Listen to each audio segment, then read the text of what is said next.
Alright gamers, this is Daniel. Welcome back to the Panda Times. Now this is going to be the priest video, showing you the talents and the one new glyph that priests got in their minor area that changes something about them. But it's not all that great. It's kind of cool, but nothing special as far as it goes. So let us just dive right in here and I'll get to the talents. And just to show you, along with the other characters, like I said in the last video, all secondary ranges are gone. There is no wands. There may be wands, but it's going to be a primary if you equip it. I'm not sure if there are wands or not, just I'll go with that for now. So out of this, and we'll go to talents. Level 15 is essentially a rooting tier. You can root things to the ground or terrify them, that kind of fun stuff. So void tendrils, 30-second cooldown, summons shadowy tendrils out of the ground, rooting all targets within 8 yards for 20 seconds. Killing the tendril will cancel the effect. Siphene, 45-second cooldown, summons a siphene that stands in place for 10 seconds, spam casting psychic terror.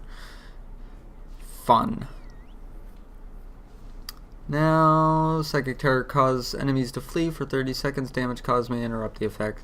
Of course, in PvP, it'll only be 10 seconds, whatever the diminishing return is on that as well. Dominate Mind controls a mind up to level 125 for 30 seconds. Does not work versus mechanical beings. Why level 125? Why? We're only at level 90. Okay. Anyways, body and actually level 30 is more of a movement enhancing tier. Body and soul, when you cast power word, shield, or leap of faith, and you increase the target's move speed by 60% for 4 seconds. Feathers from heaven, place heavenly feathers at the target location. Each heavenly feather causes a single nearby friendly target to gain 60% movement speed for 4 seconds. Only 3 feathers can be placed at one time. Accumulates an additional charge once every 10 seconds. Phantasm. When you fade, you remove all movement impairing effects from yourself. You become untangible by ranged attacks and your movement speed is unhindered for 3 seconds. Cool. Then you got your most epic tier, level 45. Looks to be like, now, hold on a sec. I guess this actually does increase damage a little bit, but aside from that, from darkness comes light. You have a 20% surge of light. You have a 20% chance when you smite, heal, spirit shell, flash, heal, binding heal, or greater heal to cause your next flash heal to be instant cast and have no mana cost. Surge of Darkness, you have a 20% chance when you deal damage with Vampiric Touch or Shadow Word Pain to cause your next Mind Spike to be instant and not extinguish your shadow damage over time effects from the target, which is pretty awesome. And the most epic talent in the game, coming soon. Oh wait, okay, well, I'll update that later when they feel like figuring something out for that tier. Anyways, Archangel. Same thing is now, I believe. Archangel for the Holy and Discipline specialization consumes your evangelism, increasing your healing done by 5%. For each evangelism consumed for 18 seconds, it's got a 30-second cooldown. Dark Archangel increases the damage done by your Mind Flame, Mind Spike, Mind Blast, and Shadow Word Death by 25% for 18 seconds and has a 1.5-minute cooldown. Level 60, you get a healing ability, or increases healing on this tier.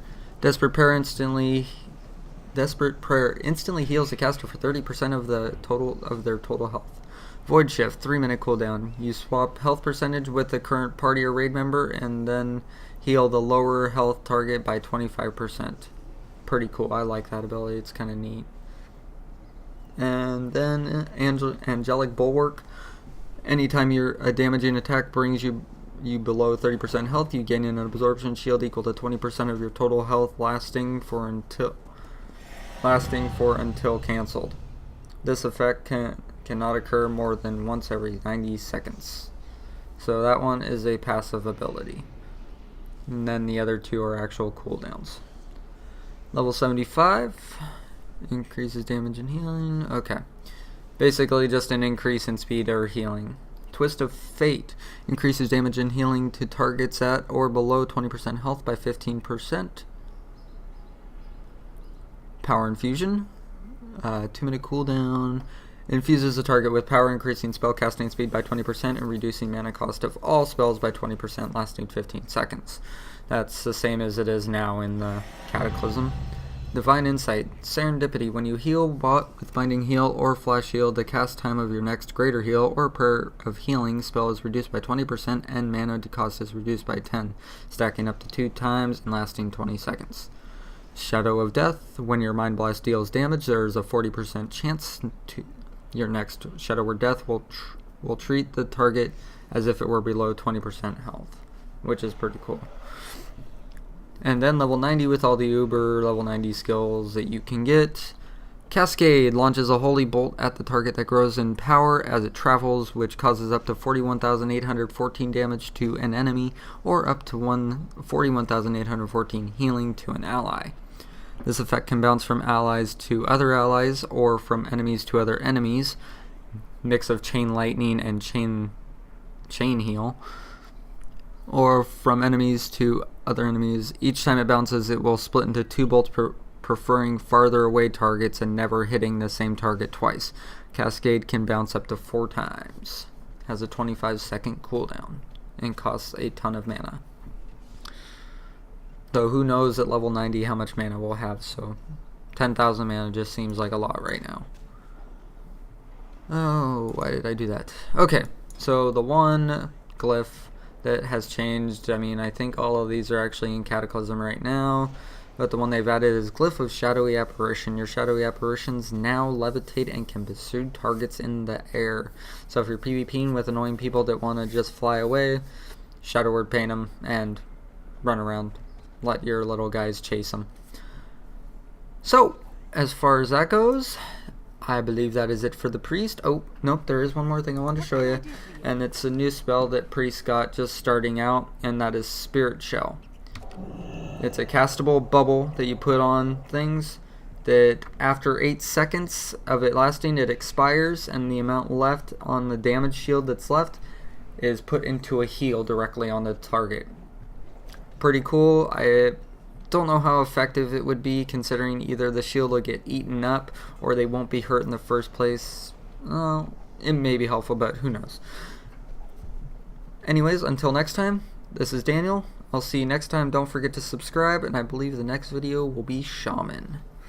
Laters.